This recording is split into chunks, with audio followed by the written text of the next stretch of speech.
When God is ready to give you a new level of experience with him, it comes with a test. Now, the bad news of a test is that it's a test. The good news of a test is that it's preparation for a higher level.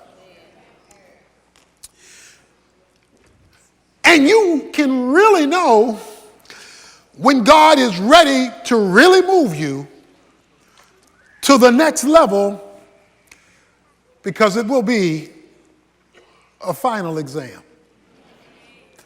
In other words, it'll be a major test.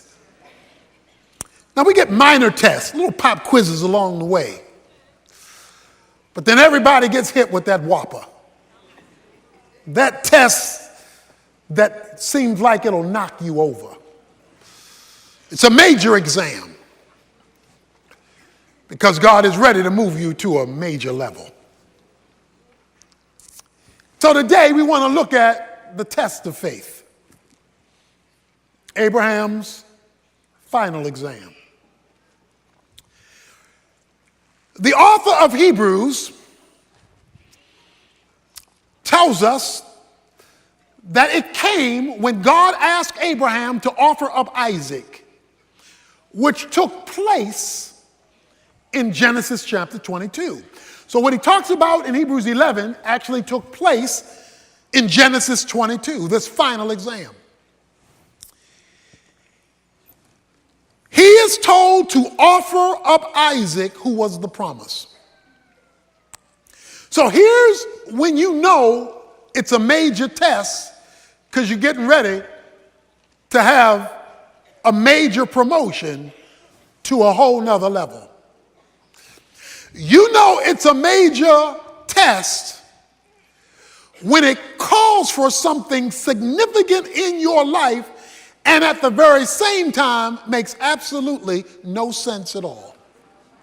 In Genesis chapter 22, where the story is unfolded for us in that chapter in detail, God tells Abraham these words. He says to Abraham in Genesis chapter 22, now it came about, verse 1, after these things that God tested Abraham and said to him, Abraham, and he said, here I am. And he said, take now your son, your only son, whom you love, Isaac, and go to the land of Moriah and offer him there as a burnt offering on the mountain of which I will tell you. That made no sense.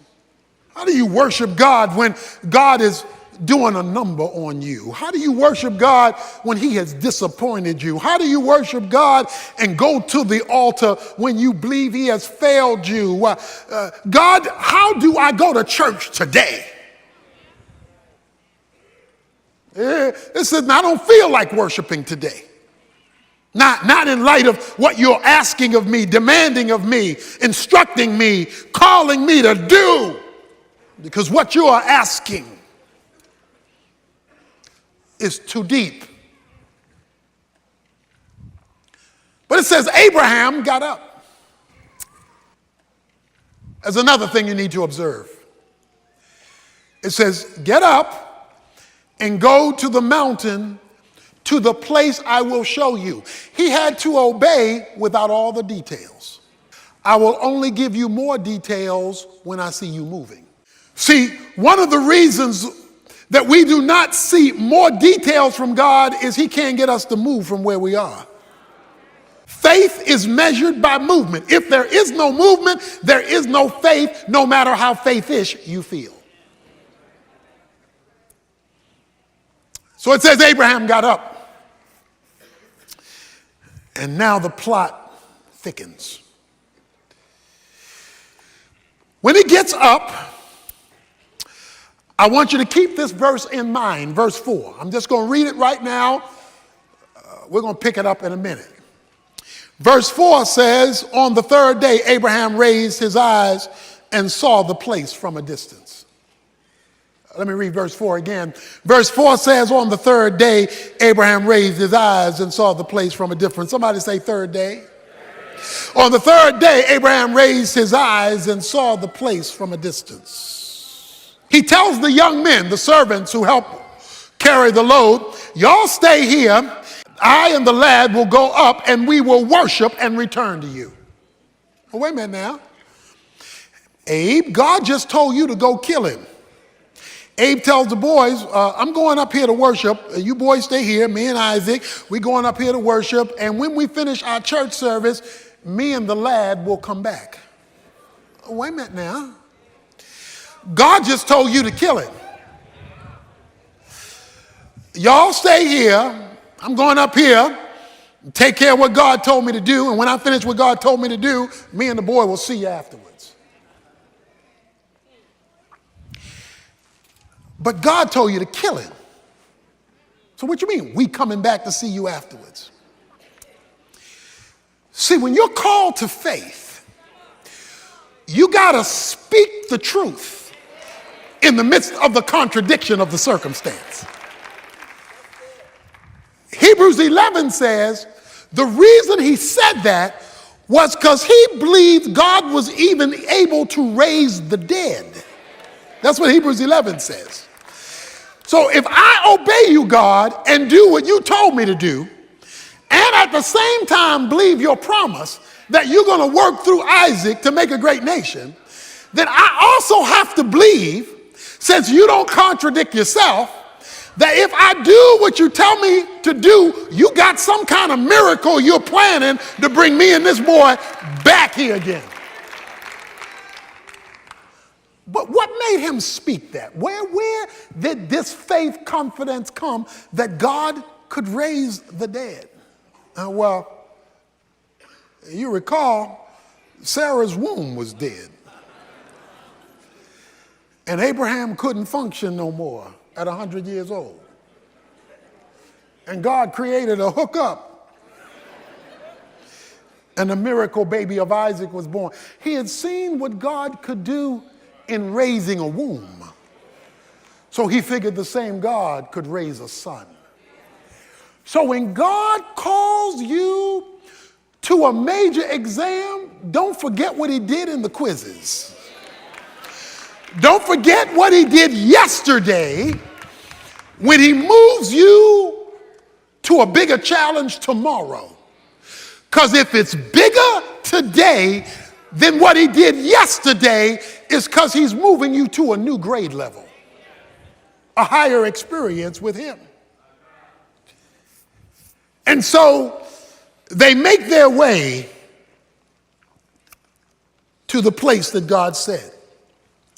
So Abraham now is talking to Isaac.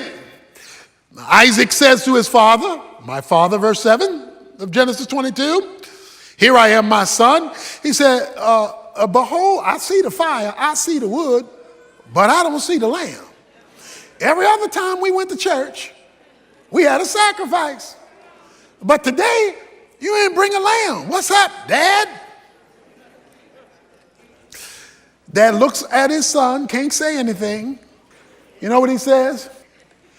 He says, son, God's got to fix this one.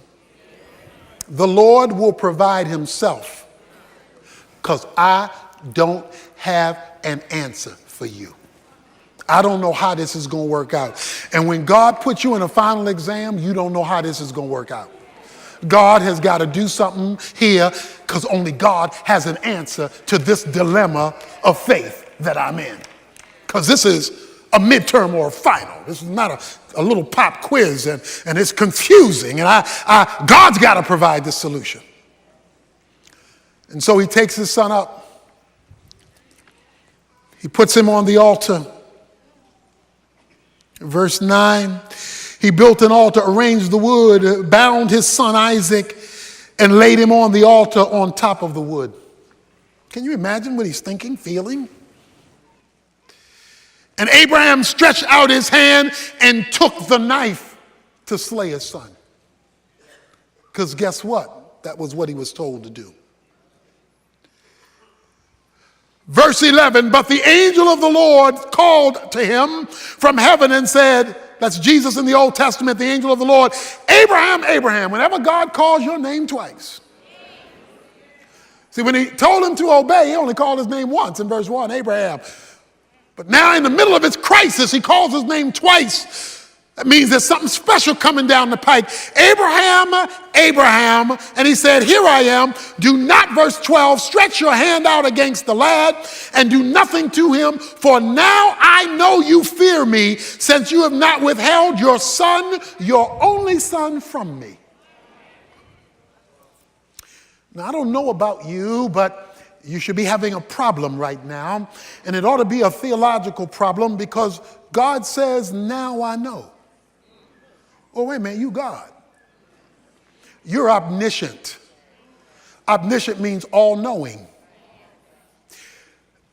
You already knew what I would do, because you're God. You know yesterday, you know today, and you got prophecy down. You know tomorrow. You know where I came from, you know where I am, you know where I'm going. What do you mean you only know this now? And you're an all-knowing God. Come on, with your knowledge base, I could have stayed in bed. We could have skipped all this because you already know. But that's not what God says. He says, now I know, as though I didn't know before. Because I know it, I'm knowing it now. And I only know it now because of what you just did. So how do we theologically bring together the concept of an all-knowing God and a not knowing something till now? How does that work? Well, I want to share with you today something God does not know. While God knows everything actual and everything potential, he does not know everything experiential. For example, if you were to ask God, what does it feel like to commit a sin? I suggest to you he couldn't answer that question because he's never done it.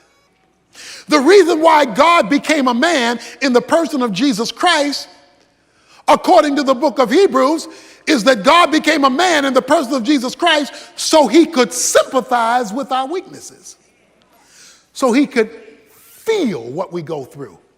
The Father knows what you go through. Jesus can feel it.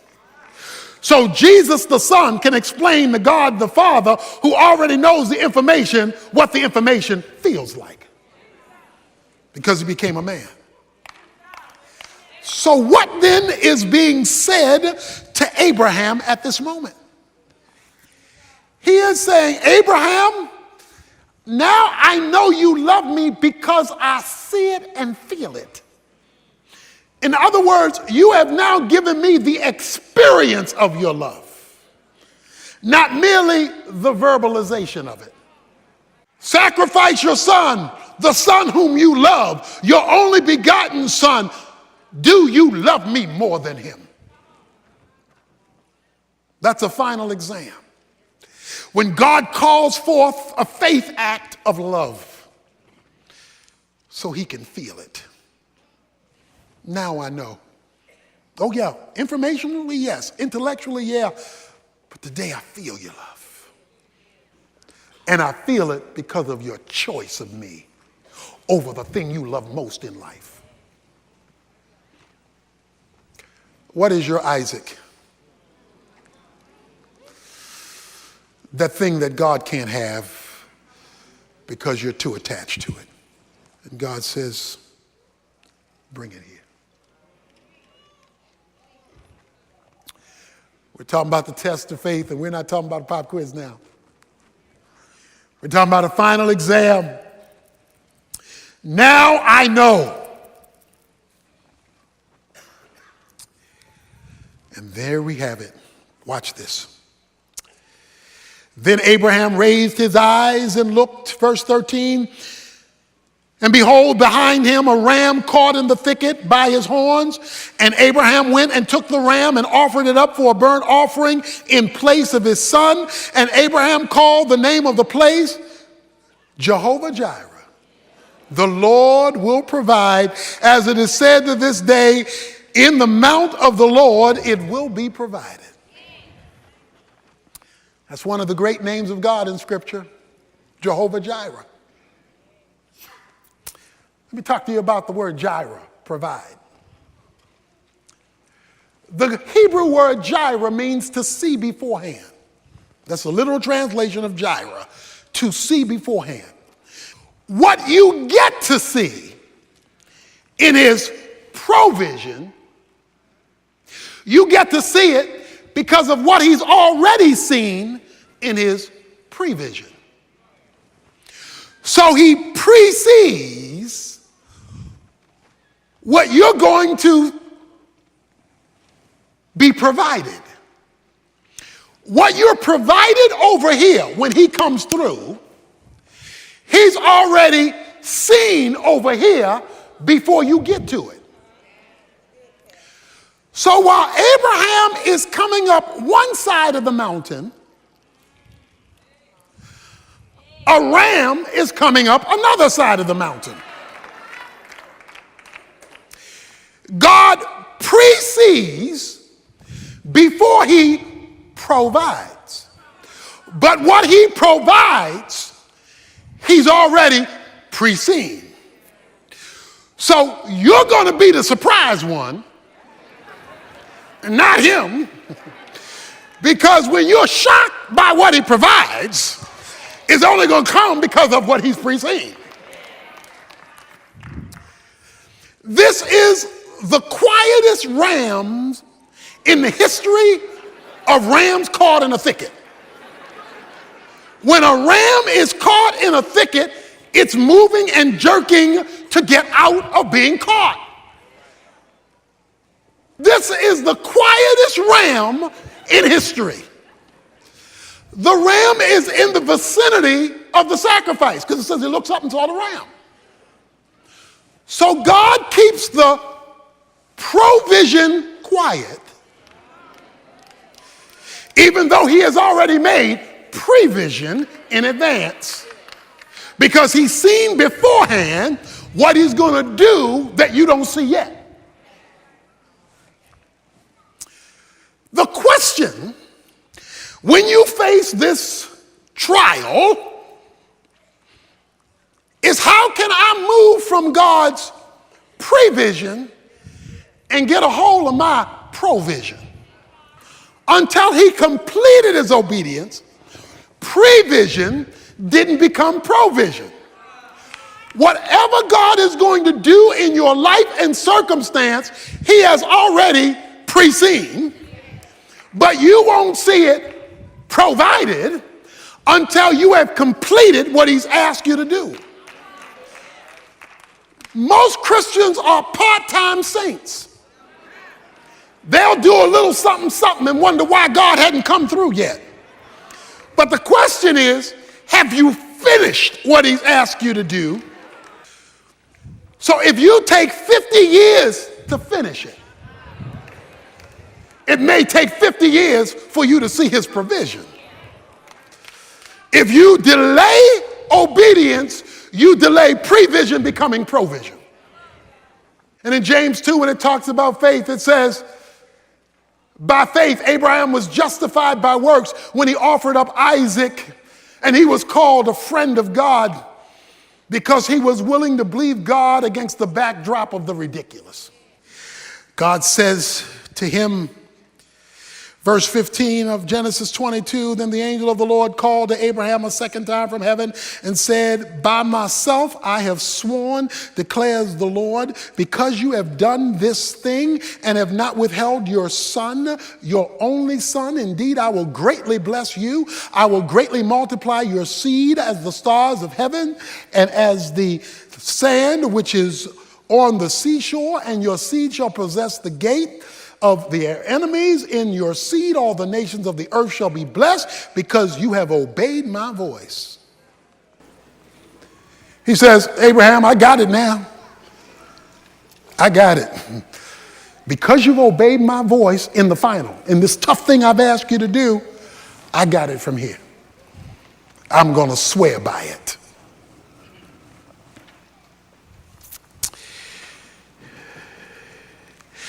The good news here is that Abraham has had failures in his past. He's blown it a few times over these 25 plus years. God just gave him retesting. Some of us are here today, and we've been retesting. God says, I'll wait till you pass. Because I want to give you an experience with me. You want the provision. I want the experience. Give me the experience of your commitment, and I'll show you what I can do with rams caught in the thicket, waiting to move when I tell it to.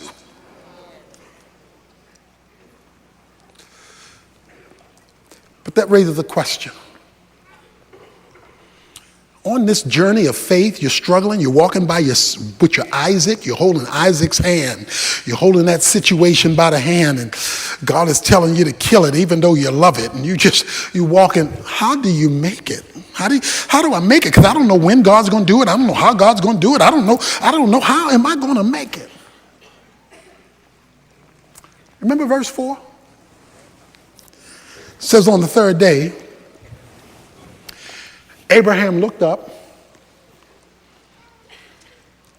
and he saw the place.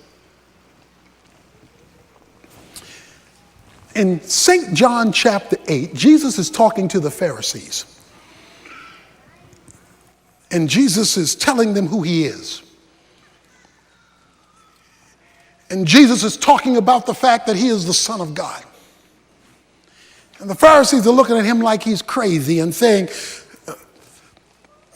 you aren't even 50 years old, they say. You aren't even 50 years old. And you're talking about Abraham like you know him. You're not even 50 years old. What are you talking about Abraham? And Jesus said, before Abraham was, I am. That's the Old Testament name for God. Moses said, who shall I tell you sent me? He said, you tell him I am sent you. That's the name for Yahweh. So Jesus says, before Abraham was, I was God. Okay? In fact, Jesus goes on to say, in the last few verses of John chapter 8, he says, watch this, Abraham saw my day and was glad. Genesis 22, verse 4. Abraham is on his way to Mount Moriah.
And he looks in the distance and he sees something. Jesus in the New Testament tells us what Abraham in the Old Testament saw. Jesus said, Abraham saw my day. What day did Abraham see? Let me tell you a little secret. Mount Moriah is located a few hundred